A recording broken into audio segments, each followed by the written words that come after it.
Market কিন্তু আমাদেরকে আস্তে আস্তে নতুন জিনিস সব শেখাচ্ছে, নতুন রাস্তা দিয়ে হাঁটাচ্ছে এবং একটার পর একটা বিভিন্ন রকম ইকোনমি সিচুয়েশন, ক্রাইসিস বলো বা অন্য ক্ষেত্রে বলো সুযোগ, তো যেটাই বলো না কেন তার মধ্যে দিয়ে চলেছি। অনেকের পোর্টফোলিও, অনেকে ফোন করছো আমাকে বা করছে যে এই সিচুয়েশনে কি করব, পোর্টফোলিও নেগেটিভ হয়ে গেছে প্রচুর, মানে গুরুত্বপূর্ণ স্টক গুলো সব নেগেটিভ হয়ে যাচ্ছে। আজকে যে ঘটনা, আইটি সেক্টরের কতগুলো স্টক ডাউন হয়ে গেল, কেন? তাহলে কি এখন কি করা উচিত? যাদের কিছু প্রফিট রয়েছে তারা প্রফিট বুক করে বেরিয়ে যাবে। অনেকে বলছে যে এরকম এখনই বেরিয়ে যাওয়ার সুযোগ কেন, এরপরে সুযোগটা পাবো না। আজকের ভিডিওটার মধ্যে আমরা জানবো নিফটি এখন কোথায় রয়েছে, কতদিন লাগবে প্রবলেমগুলো সলভ হতে এবং কবে আমরা একটা পোর্টফোলিও থেকে একটা ভালো গ্রিন কালারের লাইট দেখতে পারবো। তো এই এতগুলো জিনিসকে নিয়ে আসার আগে আমি সময় স্বাগত জানাচ্ছি টেক ইনভেস্টরের পক্ষ থেকে। নতুন যারা সাবস্ক্রাইব করে বেল আইকনটা প্রেস করে পুরোনোদের অজস্র লাইক কমেন্ট মুক্ত করে আমাকে ইন্টারেস্টিং ভিডিওটার মধ্যে আসার কাজ তো চলবেই, তার সঙ্গে সঙ্গে যেটা কথা না, পেন ড্রাইভ নিয়ে আবার সেকেন্ড লেভেলে কাজ করতে হবে। বেশ কয়েকজন আমাকে অ্যাপ্লাই করেছে, সঙ্গে কিন্তু বইও চলে এসছে, প্রচুর বই রয়ে গেছে, বইগুলো কিন্তু দেওয়ার সময় চলে এসছে। এরপরে সেকেন্ড লেভেলে বইপত্র অনেকে জানতে চাইছিল বাংলায় বই কিছু আছে কিনা, তাদের জন্য কিছু হিসেবপত্র, ইংলিশের কিছু বই রয়েছে টেকনিক্যাল অ্যানালিসিসের উপরে, এই বইগুলো খুব ভালো রয়েছে। এইসব বইগুলো দেওয়ার যে সময় চলে আসছে আস্তে আস্তে। এখন এই মুহূর্তে ফার্স্ট আজকে সবচেয়ে গুরুত্বপূর্ণ জায়গায় সেটা হচ্ছে ভবিষ্যৎ। তাহলে ভবিষ্যৎটা কোথায় রয়েছে? এক নম্বর হচ্ছে নিফটি 22,420, মাঝে মাঝে একটু আশা দেখাচ্ছে আবার পড়ে যাচ্ছে। এই 22,420টা খুব সাংঘাতিক জায়গা, অর্থাৎ 22,200-কে যদি ভাঙে নিচের দিকে ব্রেক করে দেয় তাহলে কিন্তু এটা 21,000-এ নেমে আসবে এবং 21,000 নেওয়া মানে পোর্টফোলিও গুলো খারাপ অবস্থা খুব। কেয়ার রেল 20% আজকে ডাউন হয়ে গেছে। 20 মানে 5%, 10% আমরা দেখেছি। 20% কারেকশন হওয়া মানে একদিনে, মানে কতটা সিচুয়েশন খারাপ হলে এফআইআই, ফরেন ইনস্টিটিউশনাল ইনভেস্টর, তারাও কন্টিনিউয়াসলি কিন্তু সেল করে চলেছে। এটাও একটা বড় নেগেটিভ পয়েন্ট বলে মনে হচ্ছে। তাহলে কেন হচ্ছে? আজকে 22,400 সেন্সেক্স 73,900 দেখতে পাচ্ছি আমরা। নিফটি আইটি দেখছি 3.48%, মানে 4%-এর কাছাকাছি ডাউন হয়ে গেছে। শুধু নিফটি আইটি বলে না, এফএমসি মানে fast moving consumer good sector 0.21% negative রয়েছে। আমরা দেখতে পাচ্ছিলাম ব্যাংকিং সামান্য আশা যোগাচ্ছে 0.59 এবং অটো 0.31, কিন্তু সেটা ফ্যাক্টর না। কিন্তু যে টেনে টোটাল নিফটিটাকে নামাচ্ছে সে হচ্ছে একমাত্র কালপ্রিট, সেটা হচ্ছে নিফটি আইটি। তাহলে নিফটি আইটিটা কিন্তু আমাদের কাছে বেশ গুরুত্বপূর্ণ জায়গা। আইটি কিন্তু পুরো ব্যাপারটাকে কন্ট্রোল করছে এবং একাই পুরো 3.48%, যেটা প্রশ্ন চিহ্ন, মানে 4% টোটাল নিফটিটাকে কিন্তু টেনে নামিয়ে দিচ্ছে নিচের দিকে এবং সেই কারণে 22,400-তে আটকে রয়েছে, এগোতে পারছে। কিন্তু প্রশ্নটা আসছে কেন শুধু এই নিফটি আইটির মধ্যে ইনফোসিসকে 5% দেখা মানে এটা ভাবাই যায় না। এবং তারপরে রয়েছে এসসিএল টেকনোলজি 3.64%, টাটা এলএক্সি 3%-এর উপর ডাউন হয়ে গেছে কনস্ট্যান্ট, শুধু আজকে বলে না, কনস্ট্যান্ট ডাউন হয়ে চলেছে। এই প্রশ্নগুলো এখন থেকেই যায় যে এই যে সিচুয়েশন দাঁড়িয়ে আছে এখন, তাহলে এই মুহূর্তে আমাদের কি করা উচিত? তাহলে এখন কি আমরা ইনভেস্টমেন্ট থেকে বিরত থাকবো? অনেকে প্রশ্ন আবার শুরু করে দিয়েছে, স্যার তাহলে এক্সিট করে যাওয়াটাই ভালো মনে হচ্ছে মার্কেটে। সেটাতে কিন্তু আমি দেখতে পাচ্ছি যে আগামী বেশ কিছুদিন, মানে হয়তো বছর খানেক তার বেশি হতে পারে, হয়তো এরকম সিচুয়েশন থাকবে এবং আলটিমেটলি আমাদের টোটাল যে ইনভেস্টমেন্ট অ্যামাউন্টটা সেটা যদি নেগেটিভ হয়ে যায়, যদি ইমার্জেন্সি টাকার দরকার হয়ে পড়ে, তখন আমি টাকাটা কোত্থেকে পাবো? তো এইটা একটা প্রশ্ন কিন্তু বিরাট থেকেই গেল। তো এই যে আইটি সেক্টর ডাউন হওয়ার পিছনে সবচেয়ে বড় কারণগুলো কি? প্রথম যে কারণ সেটা হচ্ছে আনসার্টেনিটি, অনিশ্চয়তা। এই অনিশ্চয়তা কিন্তু মার্কেট পছন্দ করে না। আগের দিনে ভিডিও বলছিলাম যে আমাদের স্কোপ অনেক রয়েছে, ইন্ডিয়ার কিন্তু স্কোপ কম নেই এবং স্কোপ গুলোকে আমরা যদি কাজে লাগাতে পারি তাহলে পর কিন্তু আমরা সত্যি ওয়ার্ল্ডের মধ্যে একটা জায়গায় পৌঁছতে পারবো এবং ইকোনমিতে থার্ড হওয়ার সম্ভাবনাটা অস্বাভাবিক নয়।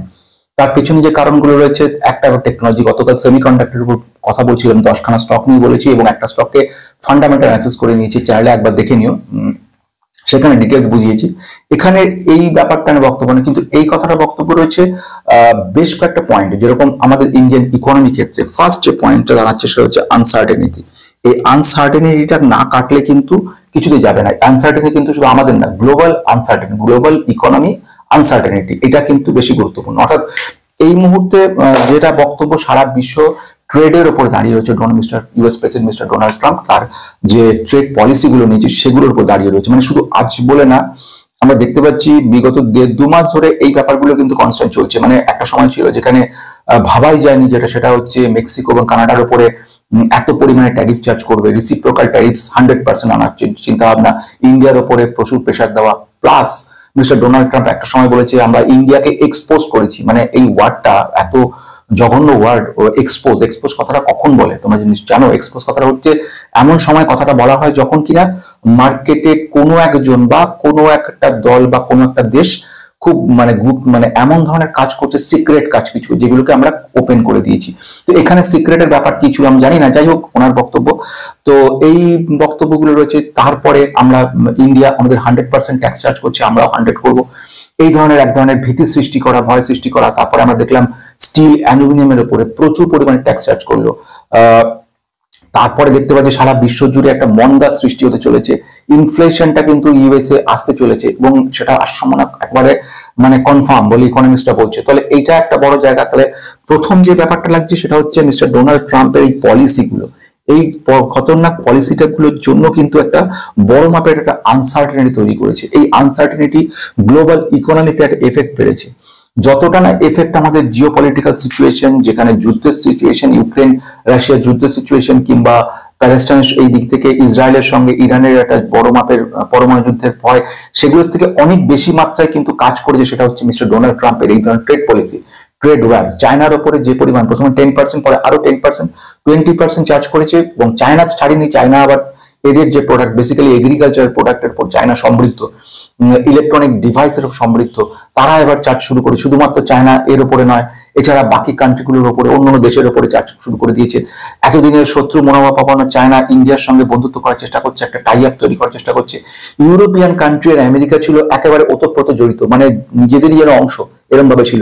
সেই নিজের ভাইয়ের উপরে এই ধরনের মনোভাব পোষণ করা, যে কানাডার উপরে এবং দিক থেকে সুইজারল্যান্ড, তারপর পোল্যান্ড, তারপরে জার্মানি, এদের ওপরে রীতিমতো যে ধরনের ভয় দেখানো, ট্যারিফ চার্জ করব, এই আগ্রাসন মনোভাব গ্রহণ করা, তারপরে দিক থেকে একটার পর একটা অধিগ্রহণ করা, চিন্তা ভাবনা করা, তো সুয়েজ ক্যানেলের উপরে অধিগ্রহণ স্থাপন করা, এইগুলো কাজগুলো, গ্রিনল্যান্ডের নিজেদের আধিপত্য স্থাপন করা। তো এটা একটা আগ্রাসী মনোভাব। শুধুমাত্র আমরা নিজেদেরকে দেখবো, আমেরিকা আমরা যে গ্রিন এনার্জি সেখানে আমরা পার্টিসিপেট করবো না করে, মানে গোল্লায় যাক সারা বিশ্ব, আমাদের যাতে হেডেক নেই, আমরা শুধু নিজেদের নিয়ে ভাববো। এতগুলো নেগেটিভিটি আলটিমেটলি ইকোনমিতে ভবিষ্যতে এফেক্ট পড়বে, তারই একটা কিন্তু ছবি পড়ে গেল আমাদের এখানে। এবার আসছে শুধু আইটি কেন, বাকিগুলোতে অতটা নয় কেন। আইটি ইন্ডাস্ট্রি কিন্তু ম্যাক্সিমাম ডিপেন্ড করে রয়েছে ইউএস এর উপরে, ইউএসএ, ইউরোপ, টোটাল কান্ট্রিগুলো। এবার যখনই এদের মধ্যে যুদ্ধের সিচুয়েশন তৈরি হচ্ছে, এর মধ্যে আবার যেখানে বলা হচ্ছে, ফ্রান্স থেকে বক্তব্য রাখছে ইমানুয়েল, যে বলছে যে আমাদের একজন লিডারের দরকার। মানে কত বড় অবস্থা সিচুয়েশন হলে বলতে পারে লিডারের দরকার।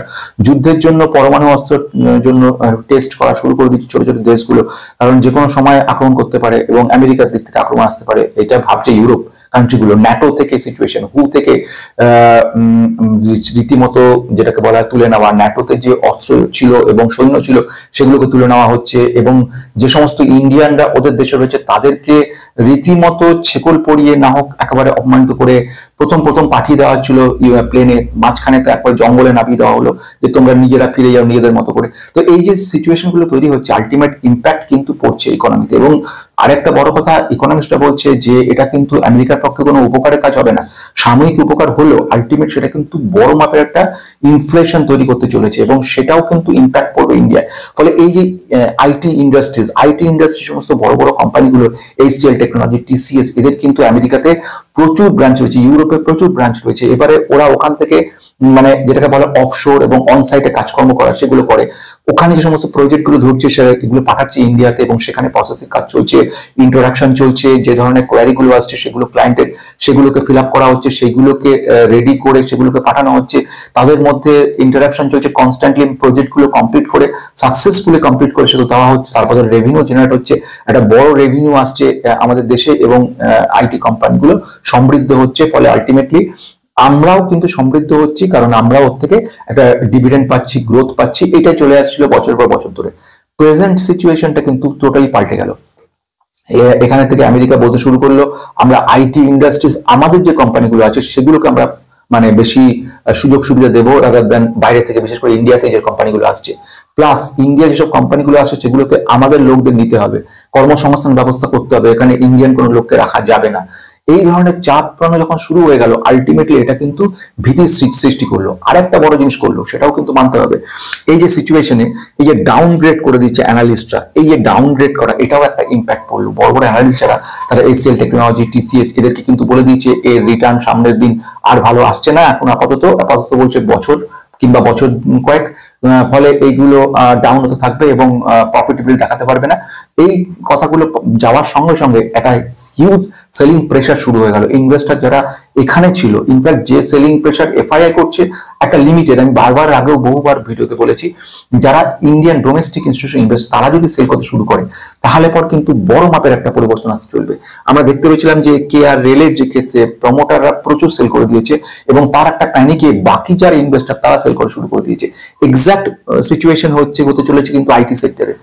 আইটি সেক্টরে দেখতে পাচ্ছি এত একটা ফিউচারিস্টিক বিজনেস অ্যাপ্রোচ রয়েছে IT sector, artificial intelligence, semiconductor, embedded technology, cloud computing, gen next technology, একটা বিশাল। কিন্তু সেখানে দেখতে পাচ্ছি আমরা এরকম সিচুয়েশন হয়ে গেছে যেখানে এগোতে পারছে না, প্লাস যে বিজনেস গুলো ছিল যেগুলোকে ভেবে ও কোম্পানিগুলো ইনভেস্ট করেছিল, ইনভেস্টার যে আজ থেকে 2 বছর 5 বছর পরে কি আমরা এত ভালো রিটার্ন পাবো, সেই জায়গাগুলো কিন্তু বন্ধ হয়ে যাচ্ছে। ফলে তারা ইমিডিয়েট সেল করে দিচ্ছে এবং প্রফিটেবিলিটিটা বুক করে ডেপ্ট ফান্ড তাতে কিন্তু যোগ করে। ডেপ্ট ফান্ড বলতে এই ধরনের ফান্ড গুলো যেগুলো গভর্নমেন্ট বন্ড, গভর্নমেন্টের ইল্ড, ইউএস বন্ডের যে ইল্ড, সেটা তুলনামূলকভাবে একটা ভালো জায়গায়। অর্থাৎ এইখানে যদি একজনের যে ইনভেস্ট করছে সে যদি 12 থেকে 15% রিটার্ন সে যদি না পায়, তাহলে তার মানে হয় না, কারণ এই 12% রিটার্ন থেকে আবার মাইনাস হয়ে যাচ্ছে 3%, 2 to 3% মাইনাস হয়ে ট্যাক্স। এবার ওদের দেশে ওরা নিয়ে চলে যাচ্ছে, যাওয়ার পর ওখানেও 2 to 3% ট্যাক্স চার্জ করা হচ্ছে। তার মানে এখান থেকে 3% হয়ে এটা 9% ওদের কাছে পৌঁছালো, সেখান থেকে যদি 2% ধরি তাহলে 7% গিয়ে পৌঁছে গেছে। এবার 7% ওরা নিয়ে এতদিন ইনভেস্ট করে লাভটা কি, যেখানে ওরা গভর্নমেন্ট বন্ড ইল্ড থেকে ওরা অ্যাটলিস্ট 8 to 9% মিনিমাম পাচ্ছে, বেশি বই কম না, তাহলে কেন আসবে? তারপরে আবার যন্ত্রণা হচ্ছে রুপি কস্ট।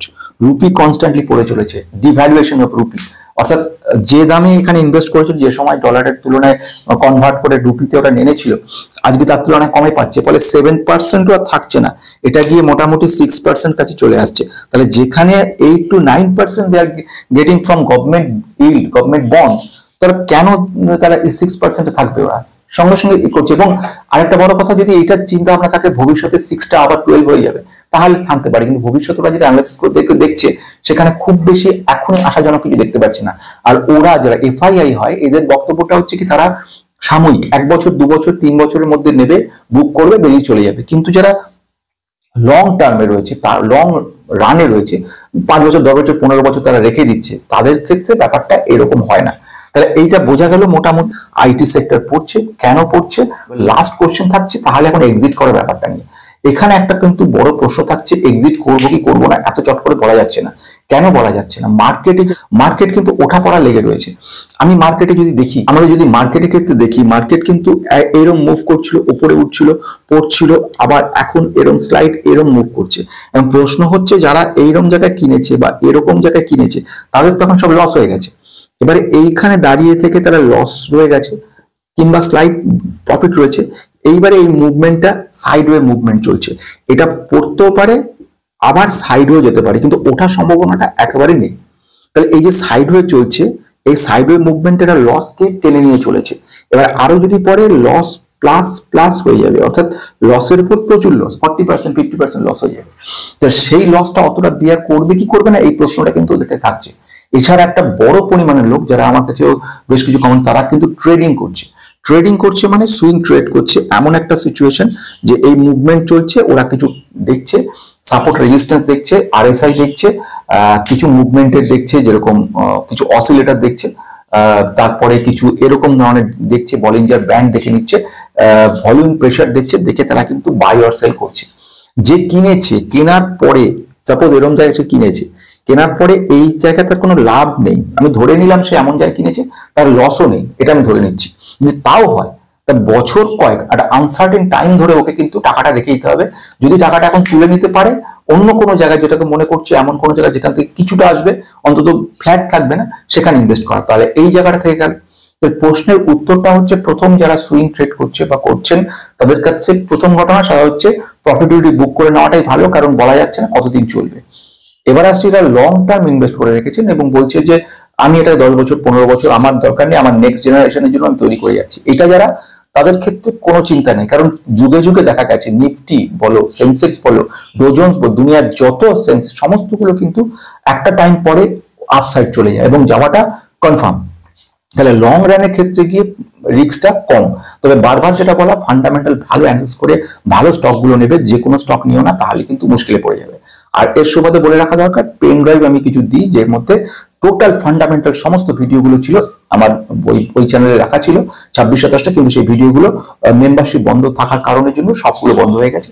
তো সেই কারণের জন্য আমি কিছু দিতে পারছি না, কিন্তু এখন যেটা করা সেটা হচ্ছে পেন ড্রাইভে কিন্তু সবাইকে আমি দিতে পারবো যে ফান্ডামেন্টাল, ফলে ইউটিউব না থাকলেও তোমরা সেখান থেকে কিন্তু নিতে পারো।